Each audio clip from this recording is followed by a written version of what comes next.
자, 클럽 월드컵 경기 플루미네시 대 이제 첼시. 자, 그리고 이 경기 같은 경우에는 이제 클럽 월드컵 4강전 경기입니다.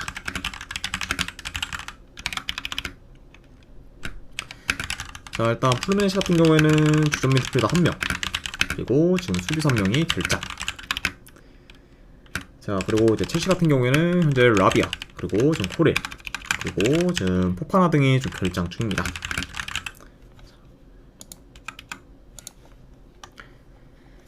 자, 일단 플루미네시 같은 경우에는 8강에서 아릴라를 좀 꺾으며 이제 4강에 좀 진출했고, 그리고 첼시 같은 경우에는 이제 파우메이랄스를 꺾고 이제 4강에 좀 진출했습니다. 그리고 이제 두 팀 다 이제 정규 시간 내에 이제 승리를 좀 거두면서 연장까지 좀 치르진 않았다 보니까 어느 정도 이제 체력 안배를 잘한 상태에서 이제 맞붙는다고 볼 수가 있네요. 자, 일단은 이제 플루미네시가 이제 이번 클럽 월드컵에서는 자기보다 체급이 큰 팀들 상대로는 매번 점유율에서 좀 많이 밀렸기 때문에 이번 경기 역시 좀 첼시 상대로 점유율 면에서는 좀 많이 좀 밀릴 수 있다고 봐요. 네. 게다가 아무래도 좀 첼시와는 좀 중원 차이도 좀 어느 정도 좀 크다 보니까 중원 싸움 또한 이제 플루미네시가 좀 밀릴 것으로 좀 보여집니다. 네. 그러다 보면은 결국에는 이제 플루미네시 입장에서는 뭐 볼 점유율을 좀 높이면서 이제 운영을 하기보다는 이제 전방 압박을 좀 강하게 좀 가져가면서 효율적인 공격을 좀 구사하는 식으로 이제 플레이할 것으로 예상을 해봅니다. 네. 그러면은 뭐 전반적으로는 이제 뭐 첼시가 이제 경기 주도권을 좀 가질 것으로 보고, 그리고 이제 플루미네시 같은 경우에는 이제 볼을 좀 점유하기보다는 바로 이제 볼을 좀 소유하면은 전진에 이제 빠르게 약간 좀 공격으로 좀 전환할 가능성이 좀 높은 경기다라고도 말씀드려 봐요. 자, 근데 지금 이제 플루미네시 같은 경우에는 지금 중원에서 영향력이 좀 큰 이제 마르티넬리가 이제 경고 누적으로 인해 이제 못 나오는 거는 이제 굉장히 좀 타격이 좀 클 수가 있고, 뭐 그러다 보면은 첼시 상대로는 더더욱 좀 중원에서 좀 크게 좀 밀릴 수도 있다고 봅니다. 네.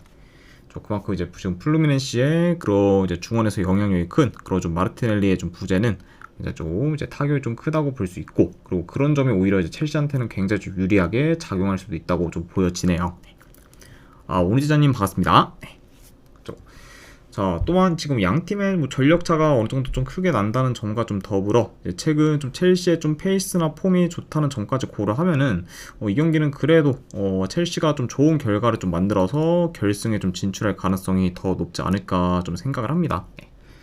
자, 물론 이제 플루미네시가 8강에서 아릴라를 꺾고 이제 올라오긴 했지만, 솔직히 이제 뭐 결승까지 올라오기에는 많이 좀 부족한 팀이라고 볼 수가 있고, 그리고 이제 지금 이제 주축 코어 선수의 좀 결정과 더불어 이제 첼시의 좀 최근 이제 페이스와 좀 폼이 많이 올라왔다는 점까지 고려하면은 이런 부분들을 더 고려해서 저는 이거는 첼시 사이드로 접근하도록 하겠습니다. 그래서 이제 첼시가 좋은 결과를 만들어서 이제 결승에 좀 올라갈 거라고 예상하기 때문에 승패를 본다고 하면은 첼시 승쪽 보는 경기, 그리고 어느 오바는 본다고 하면은 이거는 오바 보도록 하겠습니다. 네, 첼시 승의 오바로 접근하도록 할게요.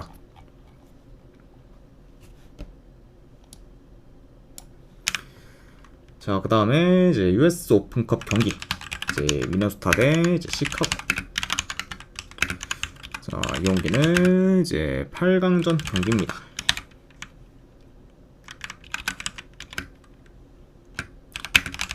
자, 일단 미네소타 같은 경우에는 주전 수비 3명 결장, 그리고 이제 시카고 같은 경우에는 주전 미드필더 1명이 결장 중입니다. 자, 미네소타 같은 경우에는 이제 최근 3경기 기준 이제 2승 1무로 좋은 흐름을 좀 이어가고 있고, 그리고 이제 직전 경기에서 댈러스 상대로 원정에서 좋은 퍼포먼스를 좀 보이며 이제 승리를 좀 거뒀습니다. 자, 그리고 이제 그에 반해 이제 시카고 같은 경우에는 이제 최근 3경기 기준 이제 1승 2패로 다소 이제 흐름이 좋지는 못해요. 자, 그리고 이제 근래 이제 계속해서 좀 멀티 실점 이상을 좀 기록할 정도로 최근 좀 시카고가 수비에서 좀 크게 흔들리고 있습니다. 그러다 보니까 이제 수비가 좀 크게 흔들리고 있다 보니까 자연스럽게 지금 성적도 저조한 그런 좀 시카고라고도 볼 수가 있네요. 자, 아무튼 좀 최근 좀 페이스만 놓고 보면은 미네소타가 더 좋다 이렇게도 이제 전해드려 봅니다. 자, 일단 이 경기는 내 경기 양상을 좀 봤을 때 그래도 뭐 양팀 다 이제 공격 전환 및 이제 좀 템포가 이제 빠르면서 그래도 공격 전개가 좀 좋다 보니까 이런 두 팀의 좀 특성을 고려한다고 하면은 이번 경기 어느 정도 좀 스피디하면서 공격적인 양상으로 이제 흘러갈 수 있고, 그리고 이제 특히 좀 역습이나 이제 측면 돌파를 좀 통해 득점 기회가 이제 만들어지는 경우가 좀 많을 수 있습니다. 자, 그러니까 뭐 어느 정도 좀 템포 빠르면서 이제 공격적인 양상으로 이제 흘러갈 수가 있고, 그리고 이제 두 팀 다 이제 한 번에 좀 치고 올라오는 좀 속도가 좀 빠르면서 이제 공격 전환이 좀 빠르기 때문에 이런 점을 고려한다고 하면은 뭐 이번 경기 뭐 양 팀 다 한 번에 좀 치고 올라오는 그림이 많이 좀 그려질 수 있다, 이렇게 한번 예상을 해봅니다. 자, 물론 근데 지금 시카고뿐만 아니라 이제 미네소타 역시 이제 최근 좀 대체로 실점이 많은 편이고, 그리고 특히 이제 미네소타 같은 경우에는 이제 수비 리커버리나 그런 수비 라인 컨트롤이 그리 좀 좋지 못하기 때문에 이런 점을 고려한다고 하면은 생각보다 이제 미네소타가 좀 시카고의 공격을 좀 제어하기는 많이 좀 버거울 수도 있다고 봅니다. 네. 아무래도 지금 뭐 시카고 같은 경우에는 뭐 쿠이퍼스를 좀 필두로 이제 기동성이 좋은 선수들이 이제 많은 상태고, 그리고 현재 뭐 공격 전개도 좋아 득점계 창출도 꾸준히 좀 잘하고 있기 때문에 이런 지금 시카고 상대로 이제 미네소타의 좀 실점 위험이 어느 정도 클 수 있다, 이렇게도 말씀드려 봅니다. 네. 그러니까 이제 시카고뿐만 아니라 미네소타 역시 뭐 실점 위험이 클 수 있는 경기라고 이제 예상을 봐요. 자, 그래서 이런 요소를 좀 고려했을 때 저는 이 경기가 지금 뭐 현재 뭐 1.7대 그런 미네소타의 좀 정배 사이드는 그리 큰 메리트는 없다고 보기 때문에 차라리 요거는 승패를 본다고 하면은 배당 대비 시카고 프랜승을 보는 게 이제 조금 더 메리트 있는 선택이지 않을까 한번 좀 생각을 합니다. 네. 물론 이제 뭐 미네소타가 이제 더 뭐 유리한 요소가 좀 많은 경기는 하지만 뭐 1.7의 그런 좀 배당을 좀 보고서 미네소타 쪽으로 접근하기에는 그렇게 좀 메리트는 없는 그런 좀 상태고, 그리고 이번 뭐 시카고 같은 경우에는 언제든 이제 공격을 좀 폭발하면서 이제 이변을 좀 만들 수 있는 그런 좀 팀이기 때문에 그런 약간 좀 시카고의 폭발성까지 고려를 한다고 하면은 저는 요거는 미네소타보다 시카고 사이드를 보는 게 그래도 더 낫지 않을까 생각을 해서 요거는 배당 대비 시카고 프랜승 쪽으로 접근하도록 하겠습니다. 그래서 시카고 프랜스 쪽 보는 경기, 그리고 어느 오바는 본다고 하면은 이건 오바사이드 보도록 할게요. 양 팀 다 어느 정도 좀 득점이 좀 터질 만한 요소가 더 있는 경기다 보니까 이런 점 고렸을 때는 오바까지도 같이 보도록 할게요.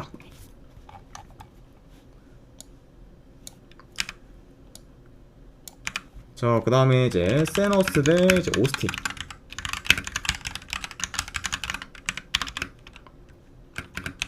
자, 일단 세너스 같은 경우에는 지금 큰 결장전 없습니다.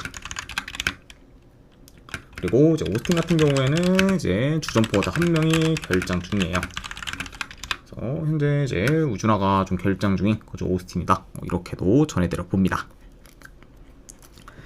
자, 우선 이제 세너스 같은 경우에는 이제 최근 3경기 기준 이제 1승 2무로 무패 행진을 좀 이어가고 있지만 그래도 이제 시즌 초반에 비해서는 어느 정도 경기력이 좀 떨어진 감이 있고, 그리고 최근 홈에서는 거의 무승부만 거뒀을 정도로 좀처럼 지금 홈에서는 이기지를 못하고 있습니다. 네. 물론 이제 홈에서 뭐 무패 행진을 좀 이어가고 있긴 하지만 그렇다고 이제 이기지는 못하고 있는 그죠 세너스이기 때문에 확실히 좀 홈에서의 그죠 행보가 뭐 그렇게 좋다고 보기는 좀 다소 좀 어려운 좀 상황이다라고도 말씀드려 봐요. 자, 그리고 이제 원정팀 오스틴 같은 경우에는 이제 최근에 연승을 좀 이어가다가 이제 직전 경기 시애틀 상대로 좀 패배를 하면서 연승이 좀 끊겼습니다. 자, 그리고 이제 지난 주말에 이제 LAFC와 경기가 이제 예정되었었지만 악천후로 인해 이제 경기가 연기되었고, 그러다 보니까 본의 아니게 이제 오스틴은 이제 일주일 넘게 쉰 채 이제 경기를 좀 치르게 되었습니다. 네. 그러니까 지금 뭐 3일 전에 경기를 치룬 세너스에 비해 이제 오스틴이 이제 좀 체력적으로 더 우세한 상황이라고 볼 수가 있네요. 그래서 오스틴 입장에서는 이제 뭐 본의 아니게 이제 지난 주말에 있을 그런 LAFC와의 지금 경기가 좀 취소되는 바람에 뭐 더더욱 그런 또 유리한 여건을 좀 갖추게 되었다, 이렇게도 이제 전해져 봅니다. 자, 일단 뭐 초반에는 뭐 세너스가 이제 아랑고와 그리고 이제 에스피노사를 좀 필두로 적극적인 좀 공세를 좀 보일 수 있지만 최근 이제 세너스가 좀 크로스 비중이 좀 크다 보니까 대체로 공격이 좀 단조로운 경우가 좀 많고, 그리고 홈에서 유효슈팅 창출이 많이 좀 줄어든 점을 좀 고려하면은 좀 생각보다 세너스가 공격에서 두각을 나타내기는 좀 어려울 수도 있다고 봅니다. 네.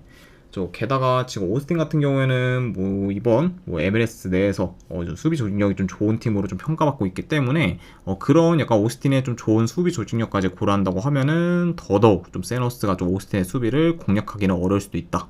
그러니까 이제 세너스가 좀 공격에서 좀 답답한 면모를 좀 보일 가능성도 충분히 있는 경기다라고도 말씀드려 봐요. 자, 그리고 이제 이와 더불어 이제 아까 언급했듯이 일단 일주일 넘게 쉰 이제 오스틴과 달리 이제 세너스는 3일 쉬고 경기를 좀 뛰는 거기 때문에 에너지 레벨에서도 이제 세너스가 밀릴 수 있고, 그리고 상대 전적을 좀 봤을 때도 지금 3년 넘게 세너스가 오스틴 상대로 이제 이기질 못하고 있고, 이제 그게 현재까지도 계속 좀 이어지고 있습니다. 그러니까 이제 좀 상대 전적을 봤을 때도 이제 오스틴이 더 이제 우세한 면모를 좀 보이고 있죠. 자, 그리고 지금 이제 세너스가 홈에서 좀처럼 이제 이기질 못하고 있다는 점까지 고려를 하면은 저는 요거는 세너스보다는 그래도 오스틴 사이드로 보는 게 이제 조금 더 낫지 않을까 좀 생각을 합니다. 네. 그래서 이런 좀 여러 요인들을 좀 고려해서 저는 요거는 승패를 본다고 하면은 오스틴 프랜승 쪽으로 접근하는 경기. 그럼 언어관을 본다고 하면은 언더 보도록 하겠습니다. 네. 아무래도 이제 오스틴 사이드를 좀 보는 거기 때문에 이제 오스틴이 좀 좋은 결과를 좀 만들 경우에는 오스틴의 공격이 좀 폭발하기보다는 이제 세너스의 그런 좀 공격을 좀 잘 좀 틀어 막으면서 결과를 좀 낼 가능성이 더 있는 경기 때문에 그렇게 흘러가게 된다고 하면은 이거는 언더까지도 같이 보도록 할게요.